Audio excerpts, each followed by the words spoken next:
ঘটনাটা? এটা হয়েছে আমাদের সোনাপলাশি গ্রামে একটি আদিবাসী পাড়ার রাস্তা, 1 কিলোমিটার রাস্তা এবং আমাদের ধর্মতলায় 2150 ফুটের রাস্তা। এইটা আমরা অলরেডি পথশ্রী প্রকল্পে বার করে ফেলেছি, জেলা পরিষদ থেকে বেরিয়ে গেছে এবং সেই রাস্তা আমরা পুজো গেল, পার্বণ গেল, পঞ্চায়েত বন্ধ, জেলা পরিষদ বন্ধ, সব বন্ধ। ভেটিং অলরেডি হয়ে গেছে, টেন্ডার প্রসেস প্রক্রিয়া করবে। আমি তো টেন্ডার প্রসেস প্রক্রিয়া করার মতন আমার তো ক্ষমতা নেই। আমি একটা সামান্য একটা অঞ্চলে 6টা গ্রামের প্রধান, সেটা করছে জেলা পরিষদ থেকে। এবং জেলা পরিষদ বিডিও সামগ্রিকভাবে আমাকে প্রত্যেকজনা প্রতিশ্রুতি দিয়েছে যে এই রাস্তা দুটো প্রথম হবে। একটা হচ্ছে আদিবাসী পাড়ার 1 কিলোমিটার রাস্তা এবং ধর্মতলা 2150 ফুট রাস্তা।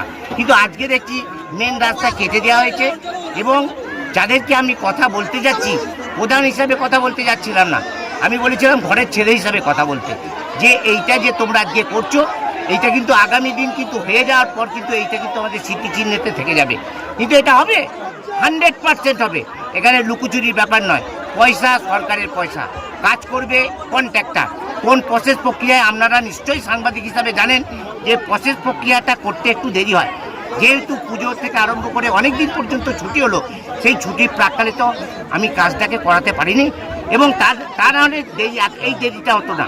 টেন্ডার প্রসেস হয়েছে, আমি এই মাত্র ফোন করেছিলাম, বিডিও সাহেবও আসছেন এবং আমি আগেকার যিনি প্রাক্তন বিডিও সাহেব তার সঙ্গে কথা হয়েছে যে কাজটা হবে 100%। কতটা রাস্তা খারাপ? কতটা রাস্তা খারাপ? একটা আদিবাসী পাড়ার আদিবাসী পাড়ার 1 কিলোমিটার রাস্তা, ধর্মতলা 150 ফুট রাস্তা, 150 ফুট রাস্তা আর আদিবাসী পাড়া 1 কিলোমিটার রাস্তা। সাইডে যাওয়া অর্ধেক হয়ে যাচ্ছে। সোনাপলাশি গ্রামে কালকে যে রাস্তা কেটে আন্দোলন হয়েছে, সেই রাস্তাটা কি কোনোভাবে কাজ শুরু হবে? ওই রাস্তাটা যেটা বলছেন আপনারা, সোনাপলাশি রাস্তাটা ভেটিং হয়ে বেরিয়ে গিয়েছে জেলা পরিষদ থেকে এবং 31,59,878 টাকা টোটাল এস্টিমেট ভ্যালু আছে রাস্তাটার। খুব তাড়াতাড়ি টেন্ডার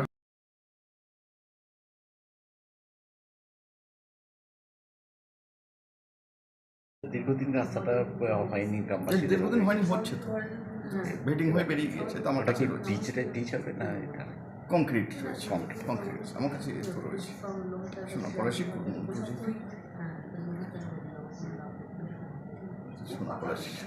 সোনাপলাশি শিবতলা মিলনবাগ। এই বিক্ষোভকারী যাদের, তাদের উদ্দেশ্যে কী বলবেন? একটু তারা তো রাস্তা নেই আন্দোলন, আপনারা সহযোগিতা করুন। পশ্চিমবঙ্গ সরকারের মাননীয় মুখ্যমন্ত্রী আপনাদের কথা ভেবেছেন, রাস্তার অনুমোদন দিয়েছেন, খুব তাড়াতাড়ি কাজ শুরু হবে।